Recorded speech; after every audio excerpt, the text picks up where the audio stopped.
Hey guys.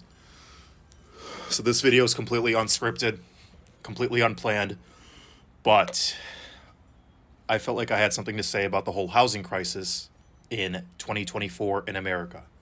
If you're in Canada, if you're in, the rest of the world, this may or may not apply to you in the same way that it does to us. But so I just went down a huge TikTok rabbit hole just watching tons of videos about how like 30 years ago the proportion of average mortgage to average income was totally different. Obviously, both were lower, inflation, yada yada. You guys know the drill, but just the proportion. So the average home price was in the 150s, 160s, something like that. Average income was like household income was like 40s, 50,000 ish. I'm totally just like guessing approximately about the numbers. But now I think average household income is in the 70s and the average home price in America is in the 400s. I'm not going to do the math for you on the screen, but even in my exhausted state right now, coming home from work, know that that is totally off. Owning a home is much less affordable. Also, if you're a Dave Ramsey guy, which I kind of am, not 100%, but the whole thing about like increasing your net worth, your home is a huge part of that. Traditionally, Americans have gotten wealthy unless they built some crazy business, which is almost nobody. Americans have gotten wealthy, or at least not even wealthy, but had enough to retire on and have some dignity in their golden years by paying off their home, which was affordable ish at the time, at least, and 401k. 401k is still kind of a thing. The stock market's doing okay, but the home thing is getting nuts, especially in the last few years since COVID.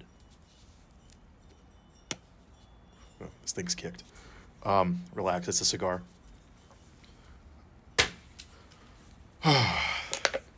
Just a cigar.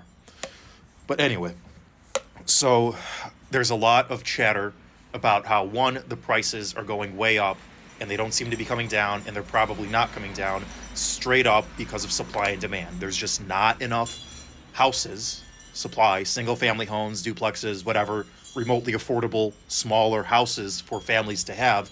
There's straight up not enough supply. And the demand is huge because people like me, millennials, are coming of age. We're getting our first, decent job, and we're trying to buy a home to start, building wealth, to start building equity, to try to get maybe a little bit ahead, and maybe not even a little bit ahead, but at least like to keep up with remotely what our parents and grandparents wanted, or had. Better yet, my parents didn't. We immigrated to the U.S. when I was 5, but that's a whole different story. Most of y'all, your parents probably own a home, your grandparents owned a home, the whole 9 yards. And a lot of their dignity in their older age came from the fact that they paid off their home and it was much more affordable for them to live. They like locked in that monthly housing expense, which we are increasingly not able to do. What was I thinking about before that? So getting a home is just getting increasingly more difficult because our incomes are not remotely matching the price of housing. And also, people are living longer, at least that's my theory. People are living longer, they're staying in their homes longer, so houses are not going on the market as much. So it's a lot less supply, a lot more demand, shooting the prices up. Of course, another gigantic problem, which is a recent phenomenon, is huge companies, BlackRock, Blackstone, all that stuff, private equity firms, buying up single family homes, and they're buying up more and more and more and more of them, which is totally unfair because they're paying cash. They're paying for like these houses in cash. And they know in 5 years and 10 years, the rent or the value of the home will be such that that cash investment is worthwhile. And they're like, this is a super safe investment. Let's do this. I don't think it's necessarily anything sinister, like some crazy conspiracy theory where they're just trying to control us and make it a renter's economy. Maybe, but that just sounds way more far-fetched than it's just straight up a good business decision, and they're making a good business decision because they're in the business of making good business decisions and making money from those decisions, which it just makes sense. Real estate always been a safe long-term investment. It always will be. People will always need a roof first, then water, then food. So why don't you invest in the roof, right? Buy up single family homes. People will always need them. You'll always either have money by selling them or by renting them. So that's a huge problem because now your competitor is not somebody who makes similar income to you. Now your competitor is basically someone who's like 10 times Bill Gates worth of money, like these private equity firms. So you can't win. Your income is stagnant, the prices are going up, and now your competitor is infinitely bigger than you. This is like a David versus Goliath kind of a thing. So, how do we win? How do we win? And also, why should you even listen to me? I'm not a real estate guy. I'm not trying to sell you anything, like even a little bit. I'm just kind of spewing the little bit of knowledge I've gained. I'm sitting outside of my first home that I purchased about a year and a half ago, and is now going to be a rental in a couple of days. Actually, this is kind of the last bittersweet couple of days that I get to spend here, because it's not going to be my home anymore. I'm renting it, and I actually just purchased my second home in the city that I want to live in it's basically below the average price of a home in America, but it's way more than I ever thought I'd spend on a damn house. And obviously I had to leverage my labor for the next like 20 years to be able to pay for it, right? So I didn't like get it for free.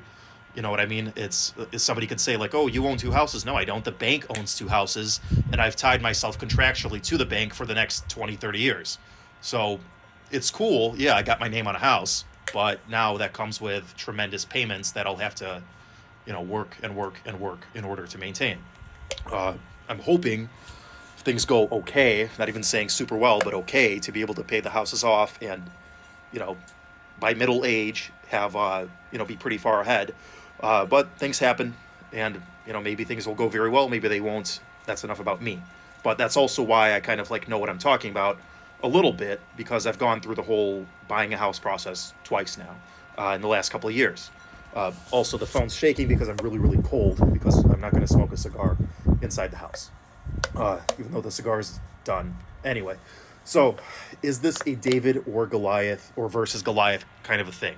Is it us, regular little people, versus them, the gigantic corporations?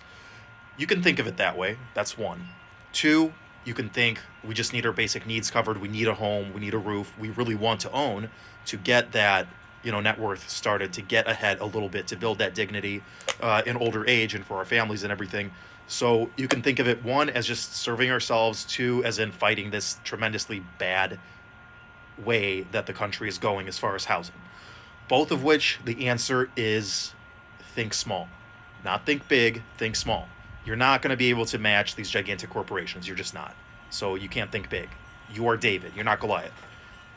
The story about the guy, I think it was in the Bible, the guy came up against a giant. He won because he was like smaller and more maneuverable, and Goliath took way more energy and way more time to like even turn around and stuff. So as little people, you're more maneuverable. We can do more quickly.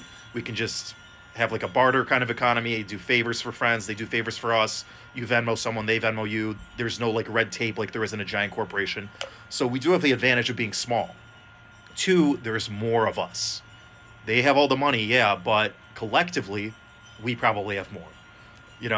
And also they can't do it without us, right? So David versus Goliath, we are the people. We can do it. That's one. Two, thinking small will just get you to, what is the saying?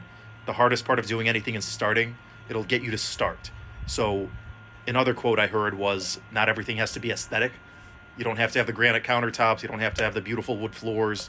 You just need to start, man. Like that one house that looks kind of rough. It hasn't been updated since the 80s. Okay, buy it. Buy it as long as the foundation's okay. It's not going to collapse in on itself in the next 30 years. It's in a decent area that seems to be at least staying the way it is, if not getting better. Buy it. Start fixing it up a little bit at a time when you can afford it, but at least get your foot in the door. If more of us started doing that, if more of us started being creative, helping each other out, maybe sharing a home with some friends that you trust, some family that you trust, get your foot in the door, and then you get a little equity, and then you can roll that into something bigger. At least get started. David versus Goliath is a bunch of Davids, us, regular working people, against them. The system, the people competing with us, the people with all the money, and just this crappy direction that the country is going, which we feel we have no control of, but we do if we start small enough. That's all I have to say about that. Hopefully that's helpful.